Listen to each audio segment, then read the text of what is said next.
It's 11 p.m. and you're standing in the blue light of an open fridge. You pull out a container of leftovers from 4 days ago. You give it a sniff and it smells fine. So you eat it cold, standing over the sink. Somewhere in your head is a simple rule you've trusted your whole life. Cold kills germs. That rule is wrong.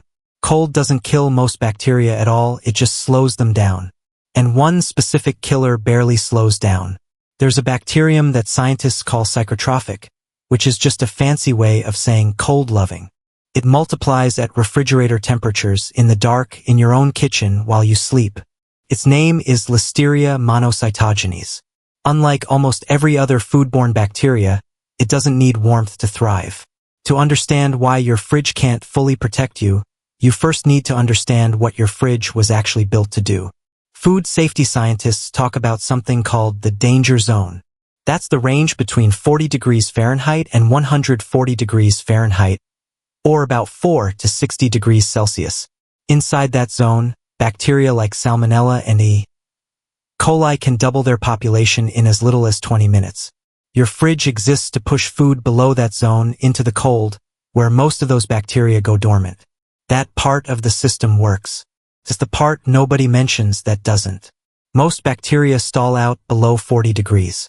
But Listeria doesn't read the same manual. It can still grow slowly at temperatures as low as 34 degrees Fahrenheit, just above freezing.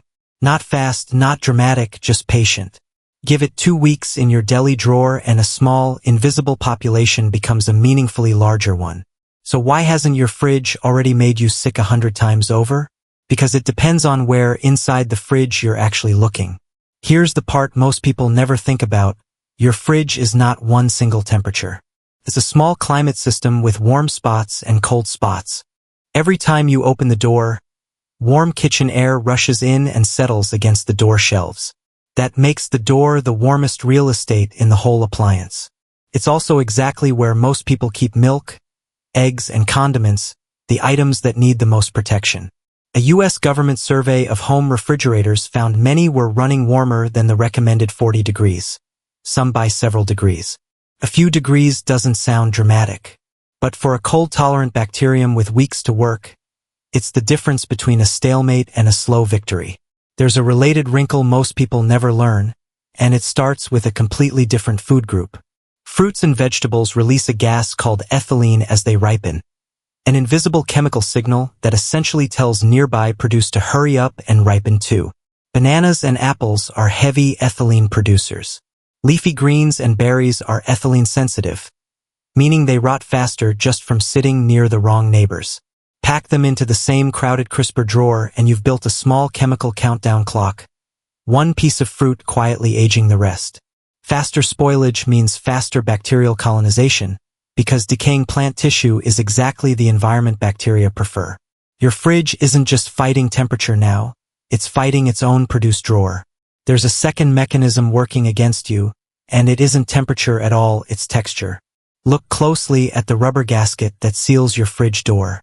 That soft, ridged material is nearly perfect for trapping moisture, food residue, and bacteria in a thin, sticky layer called a biofilm. A biofilm is just a community of bacteria that builds its own protective coating, like a microscopic apartment complex with reinforced walls. Studies swabbing home fridge seals have repeatedly found Listeria and Salmonella living directly in that rubber lining. Every time the door seals shut, it presses that biofilm within inches of your food. Your fridge, in other words, has been quietly farming bacteria in its own doorframe. Not intentionally, though, since it has no intentions at all. It's a box with a compressor doing exactly what it was built to do, and nothing more. There's a third mechanism, and this one has nothing to do with the fridge itself, it's you. Picture raw chicken sitting on the top shelf, juices sealed inside the packaging, or so you assume. Packaging leaks, shelves aren't sealed, and gravity only points one direction. A drop of raw meat juice landing on a lower shelf can carry Salmonella or Campylobacter directly onto whatever's sitting underneath. No cooking involved. No warning label attached. Food safety researchers call this cross-contamination. It's one of the single largest causes of home foodborne illness, ahead of almost anything happening inside the food itself. Store raw meat on the bottom shelf and the problem mostly disappears. Store it on the top shelf the way most people instinctively do, and you've built a small waterfall of bacteria flowing straight down onto your vegetables. There's one more distinction worth making here, because people often confuse two appliances that behave nothing alike. Your freezer isn't just a colder version of your fridge, it's a fundamentally different kind of stop.